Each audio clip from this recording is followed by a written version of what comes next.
السلام علیکم ګران دوستان، امید دی چې راته روغ او جوړ به وئ او تېر شوي درسونه به درته ګټور تمام شوي وي. ګرانو دوستانو، په دې ویډیو کې مې ستاسو لپاره یو څه مهم لغات راوړي دي، نو تاسو ویډیو تر پایه راسره وګورئ او راسره پاتې شئ تر څو یو څه ورڅخه زده کړئ. نو درس به شروع کړو. اول لغت دی ډریس.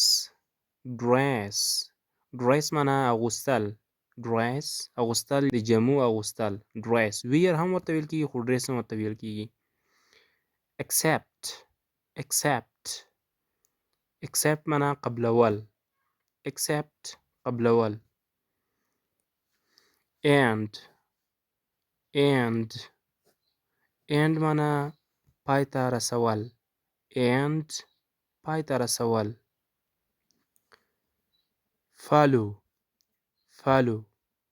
follow معنا تعقیبول. follow تعقیبول. تاسو په فیسبوک هم لیدلی وي چې د پیجونو سره یې فالو لیکل شوي وي، یعنې فالو معنا تعقیبول، چې تاسو دا پیج فالو کړئ، تعقیب یې کړئ. فالو تعقیبول. invite invite معنا دعوت کول. invite دعوت کول. تاسو به ګرانو دوستانو دا اصطلاح فیسبوک هم لیدلی وي، اکثره وخت په دې ګروپونو او په نورو دا ځایونو کې استعمالیږي چې یو څوک انوایټ کړه ورته، یعنې ورته را دعوت یې کړه. invite معنا دعوتول، د یو چا غوښتل. بل لغت دی find find معنا موندل. find موندل. hear معنا اوریدل. hear اوریدل. close معنا بندول. close بندول. او open معنا خلاصول. draw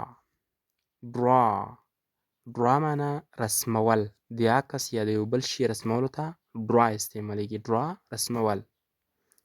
ګرانو دوستانو، همدومره لغتونه بس دي، تر څو یو به ویډیو هم نه وي اوږده شوي او بل به تاسو لغتونه په ښه شکل سره زده هم کړی شئ.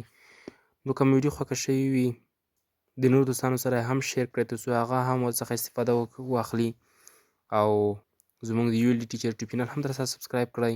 بیا چې تاسو په درانه خدمت کې حاضرېږم، تر هغې مو په پاک الله سپارم. الله مو مال شه.